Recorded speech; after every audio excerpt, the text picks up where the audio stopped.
So I wanted to bring this to you guys before the World Juniors, just as a pre-World Junior draft video. So here's the order that I got from Tankathon. Um, Pretty interesting, I like seeing big jumps like that. But let's just get into it. With the first overall pick, I have the Detroit Red Wings going, some might say, off the board and taking Micheal Misa. Now, Micheal Misa is certainly first overall worthy, but in a draft year where it's really just a question mark at the top, I have Micheal Misa going first. I think Micheal Misa is a great player. He scores a lot of goals. He's sitting at just around a goal per game in the OHL, which is one of the better junior hockey leagues. And I believe he was a huge snub for Team Canada.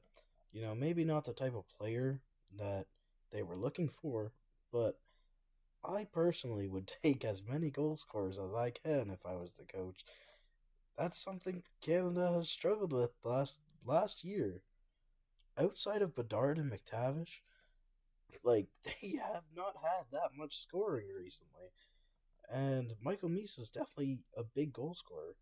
So I think Canada is missing out, and I think whoever doesn't take this kid at the top of the draft is missing out. I think he's an extreme talent. I think he's a great player in multiple different aspects. He might even be a better playmaker than he is a goal scorer, and he's a goal per game. He is still 17 years old. I just find this kid has crazy talent, and this is coming from a London Knights fan, and he plays for Saginaw, so that's saying a lot, considering it's coming from me. Anyways, let's go on to pick number two. At second overall, it's the Buffalo Sabres pick, and I have them taking James Hagens. Now, James Hagens is a guy that most people have going number one overall. At Boston College, he has 20 points in 16 games, which those numbers don't jump off the board at you, but college hockey is a higher level than junior hockey, I would say. I have James Hagens here at second overall. I just think when there's that good of a goal scorer, you take him first overall. I think Micheal Misa has Austin Matthews potential. Um, and James Hagen, I think he can as well be a great player, but he doesn't have that goal scoring touch that I like about Micheal Misa. James Hagens, he's a great player. He's not very big. Same with Misa. Um, I I think he's a great two-way forward. He's got some great wheels on him. He is one of the older players in the draft, so he is more mature, and that could work to his disadvantage. And did it contribute to why I have him at second overall? No, but it could contribute to some teams. Now at number three, I have my Chicago Blackhawks, where I have them taking Matthew Sheafer. Now is probably where I should put this out there, but I am not really taking into consideration what position they play, like based on team needs, because it is still like very early on to be making this video. So I'm basically just putting in what I think the order I would take them from, basically like a rankings. I'm not really considering what team's taking them because I would not have Chicago taking a defenseman. But Matthew Sheafer has 22 points in 17 games with the Erie Otters as a defenseman. He is looking to be one of the top defensemen on Canada's World Junior team. He's a great player, 17-year-old kid. He's not old. He's one of the younger players in this draft, unlike James Hagens. He is a few days off of being next year's draft. Um, he's he's just like a great smooth skater, and he has size. He's 6'2", so he's not small. He does only weigh 183, but that comes with age. Um, it's all over the place between 2, 3, and 4 where this guy's going to go. Not many people have him under 4. If they do, just go watch him play. It'll change your mind. He is a great player. I personally think he can be a number 1 franchise defenseman. Up next at number 4 overall, we have the San Jose Sharks taking Porter Martone. Now, Porter Martone would be a steal at number 4, but there is also 3 guys that I believe are very highly qualified to be going ahead of him in the draft. A lot of people have Porter at 2, some people have him at 3, and a few have him at 4. I just personally think that the guys ahead of him have a higher ceiling. Porter does have elite numbers with the Brampton Steelheads, where he's the captain, so he also has leadership. He has 21 goals, 54 points in 26 games. He's on pace for 50 goals, 129 points, which would be unreal for a kid of his age. He is very big. He is a power forward for sure. He is 6'3", 207. He uses his size to his advantage very well. He has unreal hands for his size. And he's looking to be in the middle 6 for Team Canada at this World Juniors, which is great for a 17-year-old kid. You don't see that very often.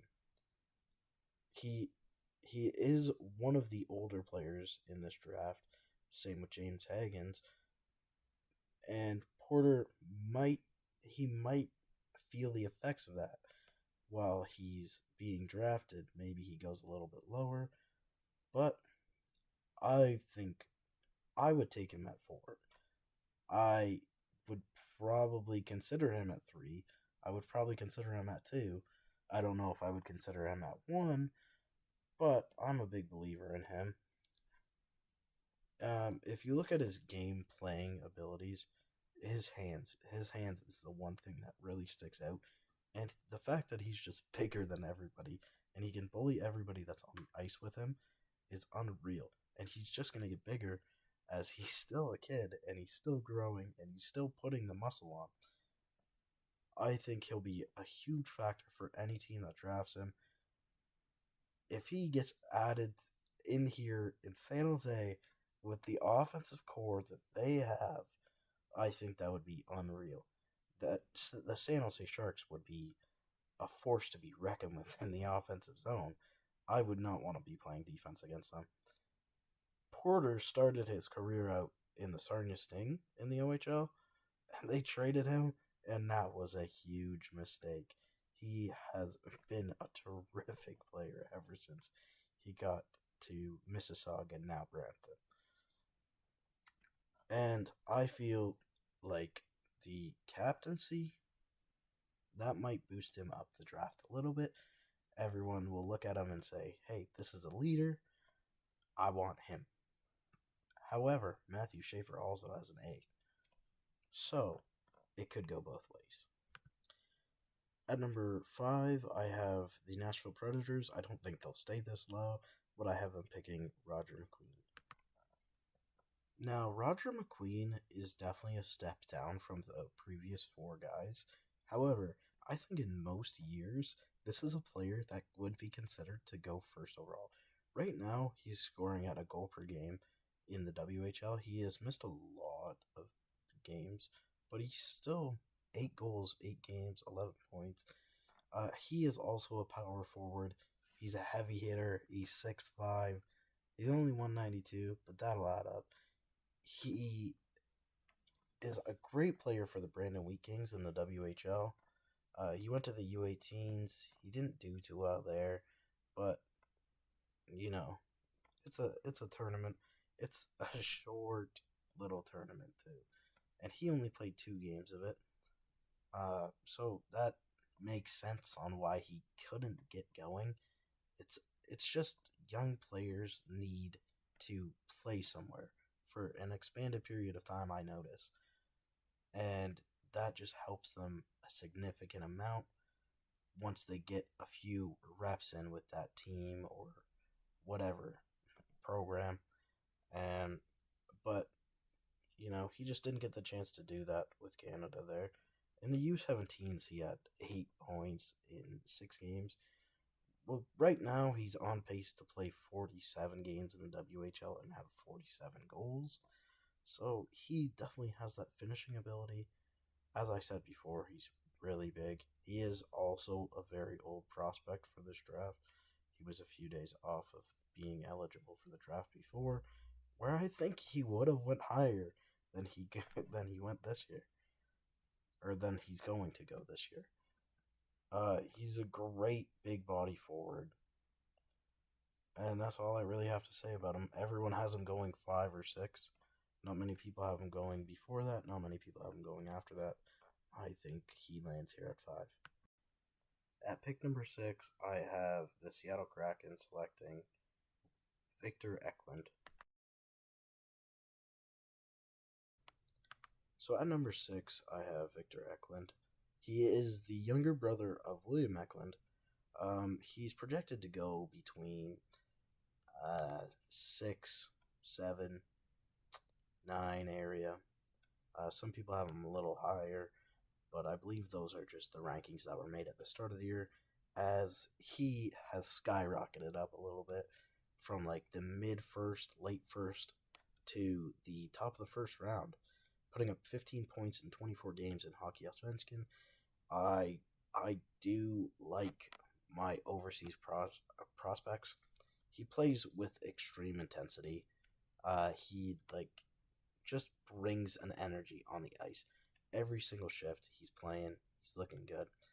He made Sweden's World Junior team. I am very excited to see him play there, as I don't see him play very often because he plays in Hockey Allsvenskan. But I think that's just such a better league than the CHL or college hockey, and I tend to value players higher that play overseas in professional hockey leagues, as they are playing against men, and it compares you to a higher skill. It's so much higher skilled than junior hockey is, and I think it's just great for young players to get experience against grown men playing hockey. So this is the end of my first part of this video. I will make a second part if you guys want to see that. But either way, I'm going to make a second part after the draft, or after the World Juniors, because this is just my pre-World Juniors predictions. That one will have more players in it. And yeah, so I'll see you guys in the next one. Leave your opinions down in the comments.